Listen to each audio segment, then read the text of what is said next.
Hello, my name is Andy and I am the Village Idiot. I'm armed with a car and a GoPro and an unhealthy amount of time on my hands. I'm using that time to attempt to visit every civil parish in England. You're watching the Newark and Sherwood series, a district of 84 civil parishes right in the centre of Nottinghamshire. Come with me as we delve into one of them. Welcome back to Newark and Sherwood, everybody. I'm beginning this one outside a farmyard, and opposite that farmyard there's a house which is the old post office right there, and it's kind of on a dead end because beyond this point up there the road becomes like a track and you can't really go anywhere, or at least not by car. And we're gonna start here and head south across a crossroads and past a pub towards a church, and then just basically come back again because it's a kind of a linear village centered around a crossroads. This is known as Staunton-in-the-Vale, but more commonly known as Staunton.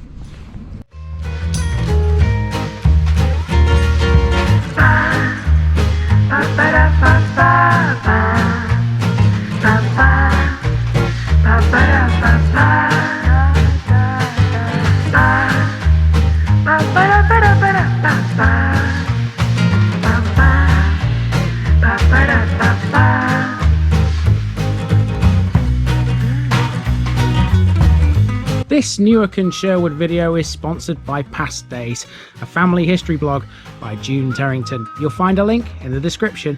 Here's my disclaimer for people who may be watching me for the first time. I say things as I would in my native accent and dialect. As a result, I may not pronounce things in the same way as the locals do. Remember, I'm a visitor. It's impossible to know everything. Leave me a comment, spin me a like, and bash that subscribe button. Let's get to today's parish video. Today we're in Staunton, which is also known as Staunton-in-the-Vale. At the risk of developing a theme over the last few episodes, this is a small village which lies just to the south of Newark. Its name is a combination of two things. First of all, the Vale part of its name comes from the Vale of Belvoir, a tract of low ground which it stands on the edge of. We'll be talking a lot more about the Vale of Belvoir in future episodes. Belvoir literally means beautiful view, and you'll soon see that's not far from the truth. The Staunton part of its name comes from the local landowning family, who have resided in the area since at least the Norman Conquest. Sir Bryan de Staunton is the first known member of the family. The Stauntons are one of the longest standing English families living on their own estate, and they still do. They occupy Staunton Hall, a fabulous 16th century building. Sir Walter Scott described Staunton-in-the-Vale as one of those beautiful scenes which are so often found in England. He visited the hall in the 1800s when he was writing Heart of Midlothian. It may be tiny, but several structures and buildings throughout the parish have listed status, including the hall and the Church of St Mary. Staunton was also the site of a plane crash too.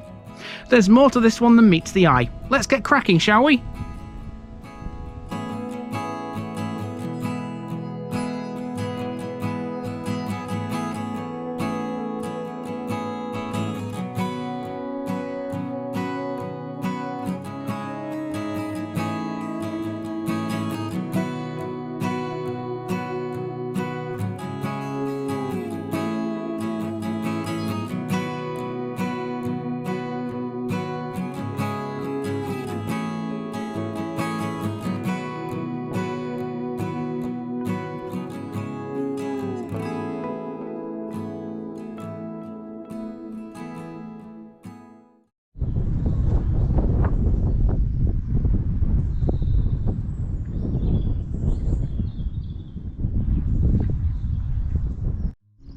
Welcome to Staunton. In a general sense, our walk is effectively along one road, the High Street, which is split into two sections. This is the part to the north of the crossroads. Most of the parish consists of agricultural land, which accounts for some local employment in the way of a few farms, some of which are based in the village. Upon reaching the crossroads, we find the Staunton Arms pub, which dates from the early 19th century. It was built for workers on the Staunton estate. Opposite the pub, there's what you could effectively call the village centre. This features the parish notice board, and you can all mark Staunton off your lists. This is as clustered as Staunton gets in terms of property. There's also an old red phone box and a bus stop. Staunton is served by the same bus as Cotham, the 857, which follows a route through Long Bennington to get here. Now our next place to go is down this road here, which is a dead end, as you can see by that sign right there. It leads to the church, and when we reach that dead end we'll be turning around and coming back to the car, which is up there down the side of the pub. And before I do that though, I'm heading this way because I'm hoping to see over to the right Staunton Park. Not quite sure how much of it I'll be able to film because it's I think it's most of it's private, but we'll see if we can catch it.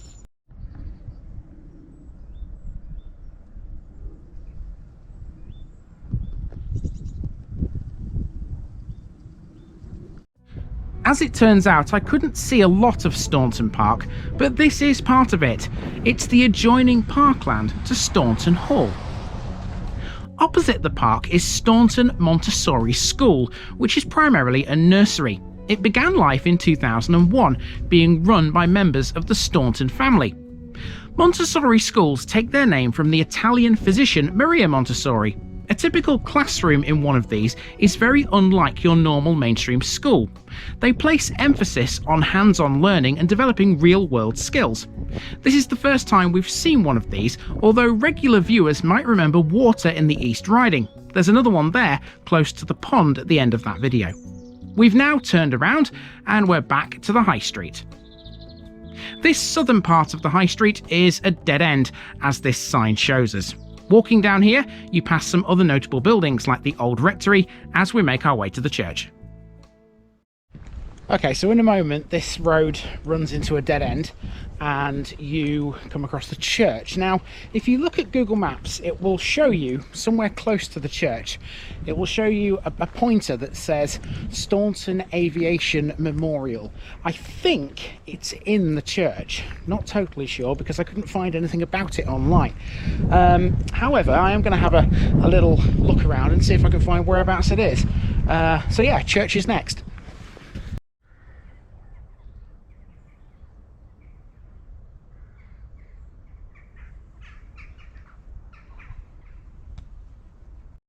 After following a longish footpath at the end of the road, we come to Staunton's Church, St Mary's, which stands on top of a shallow hill. The date of its construction is not known, or at least not accurately. However, it is likely that a pre-conquest church existed here, and this was built on the same site. It's also not entirely clear when the church's tower was built, but the architecture here suggests late 14th or early 15th century. It's 80 feet tall. The church was open too, so let's have a look around on the inside. There are many hatchments on the walls relating to the Stauntons, and there's also some effigies in one corner. One of these effigies is that of Dame Joan Staunton, who is a very distant ancestor of our current King Charles III. As you might expect, many of the Staunton family's members are buried inside the church. This was, after all, once the family chapel. Some are buried in the churchyard too. So the Aviation Memorial is actually a Lancaster memorial. It's outside. I saw it on the way in. We'll catch it on the way back out of the church and back into the village. There's a few other things I want to have a little look at in here. There's a tablet on the wall up here. This is in memory of Jane Degg. Degg, is that? Yeah, and the widow of Simon Degg. It's all about the Degg family. There's a lovely little tablet here, which is dated 1560, or is it 1160? I can never tell with this kind of writing, you know, what numbers are meant to be what, but that's very unique, isn't it? Let's head into the chancel through this rather nice rood screen. There's a big bit of stained glass at the end here depicting Jesus on the cross. Few more tablets up on the wall, but I can't read any of these because it's too dark. There's one here that I might be able to, Mary Frances Staunton, but I can't read much more than that, I'm afraid. Oh, another one here, George William Malga Staunton of Staunton Hall. And speaking of Staunton Hall, that's where we're going in a moment, because you can see Staunton Hall from the churchyard, which is a bit of a bonus because I didn't know you could, which means I can I can do that in like normal video format instead of making a special section about it. So we'll talk about that in a moment. Let's just see what else we can find in the church. It's quite an echoey church. It's quite tall. As you can tell, I'm sort of shouting a little bit. You can hear the echoes bouncing off the walls. So it's not a small place by any stretch of the imagination. Bit different to Cotham last week. There's the organ. Looking mighty fine. And then there's a little book exchange here as well. This is where they have it in Staunton, apparently. Right, time for me to move on out of here. And like I said, the next thing we'll do is we'll have a look at Staunton Hall, which you can see from the churchyard.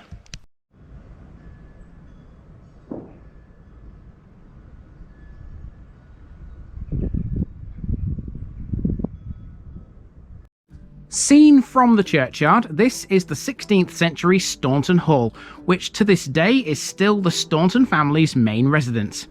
Staunton Hall has a long association with Belvoir Castle. There's a tower at the castle known as the Staunton Tower, and when a member of the royal family visits the castle, the head of the Staunton family presents them with a gold key to the tower, a tradition dating back to Elizabethan times. On the other side of the church is the Lancaster Memorial.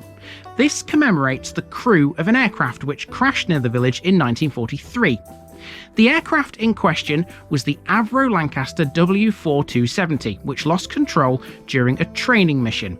All 7 of its crew were killed in the crash. The story of how the memorial came to be is all told on this board, and all this information came thanks to one man called Sid, who found a piece of the wreckage. So there's a nice story to this Lancaster crash, if you can think that there's potentially something nice about a crash, and it's to do with the guy who found the piece of wreckage.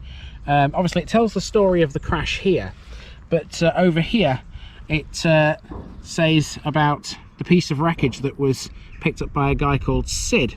In 1999, he asked a family friend to investigate the piece of wreckage that he picked up all those years ago. Upon cleaning the piece, some numbers revealed that it came from a Lancaster I, is that? Or 1, not quite sure. Not a Wellington. And after many hours reading through Bill Chorley's Bomber Command losses books, it could only have come from Avro Lancaster W4270. And that research led to the names of the crew. These guys here. And it says that they're all buried in their respective hometowns, with the exception of the pilot Herb Warne, who was buried at Newark's War Cemetery. So there you go, one of the crew from this Lancaster bomber is buried in Newark. The rest are elsewhere. Let's see where they came from. So there he is, there's Herb Warne, Thomas Warne to give him his proper name. There's one guy here, George Hitchin, buried at Padiham in St Leonard's Churchyard Extension. We've been to Padiham, haven't we? This guy was buried in Wemden. Brandon and Byshottles for Thomas R. Newton. Milton J. Whitehead in Cambusnethan Cemetery. And Edward J. Loverock in Matlock. Oh, there's another one. Sergeant John Coker in Loysden, or I don't know how you pronounce that. But yeah, they're all buried in the hometowns apart from this guy, the pilot, who's in Newark. Isn't that nice? There's a nice story behind the crash. I mean, it's obviously a tragedy, but yeah, it's always good to find something nice about something like that. Right, time to move on to the next part of this episode, which means going back to the car and driving out to the east. There's something I want to show you out there. I can't access it because it's on private land, but I can at least give you an idea of where it is. It's the tri-point where Nottinghamshire, Lincolnshire and Leicestershire all meet each other. It's called the Three Shires Oak. Let's go and find it.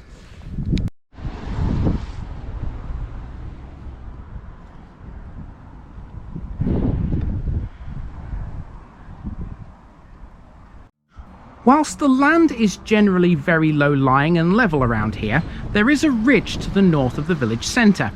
The highest point of that ridge is Folly Hill, and this is Folly Hill, which stands 46 metres above sea level. Most of the land around here averages around 20 metres. This is on the eastern boundary of the parish. Folly Hill is seemingly private land. I just filmed this from the gate leading to it. I'd imagine from up there you do get a great view of the Vale of Belvoir. On the other side of the hill there's an industrial estate. This is Roseland Business Park, a well-established site comprising some 18 buildings configured as 27 units. They range in size from 1,000 square feet to 50,000 square feet. However, the main reason we're here is more to do with the trees which are next to the industrial estate. Somewhere in that clump of trees is the Three Shires Oak, a tree which marks the tri-point boundary of Nottinghamshire, Lincolnshire and Leicestershire. And while we're on the subject of industrial estates, this is not the only one that falls within Staunton Parish's boundaries. There's another one which is back towards Cotham, and that's going to get its own special section today, along with a quarry that used to be close to it. On the road towards Cotham, you'll find the entrance to Staunton Industrial Estate, a collection of units and workshops for small-scale manufacturing. Two big businesses on the site include Midland Feeds and Farrell Transport, the latter of which is a multi-million-pound haulage company founded in 1987. Opposite the industrial estate is the Staunton Quarry Nature Reserve, which is a reclaimed gypsum and limestone mine, notable as a preserve of the grizzled skipper butterfly. It covers around 2.5 hectares and is managed by the Nottinghamshire Wildlife Trust. It's one of their smaller nature reserves. The reserve has two circular paths, one largely keeping to the boundary and the other restricted to the centre of the site. Staunton Quarry is unusual within Nottinghamshire in being it's the only one entirely on strata dating from the Liassic Age. And I'm finishing this one in a bus shelter on the road, which is out towards Cotham. Cotham is that way, Staunton is up there, and I'm heading this way now. And that little parking space there is very handy, and I'll explain why. Because Staunton is the third of a batch of 5 I'm doing today. The last 2 are the smallest of those 5, and I'm going to walk from here within Staunton's boundaries through the first one of the last 2 into the second one and then back to the car. So basically I'm doing a massive loop through 2 villages, if you can call them villages because they're really small, and then coming back here into Staunton to finish off. So yeah, I better get on with it because the sky is starting to look a bit dark and I don't want to get wet really doing this one, or these 2 should I say. So yeah, that's been the parish of Staunton, or if you will, Staunton-in-the-Vale, and I've been Andy, also known as the Village Idiot, and I'm out.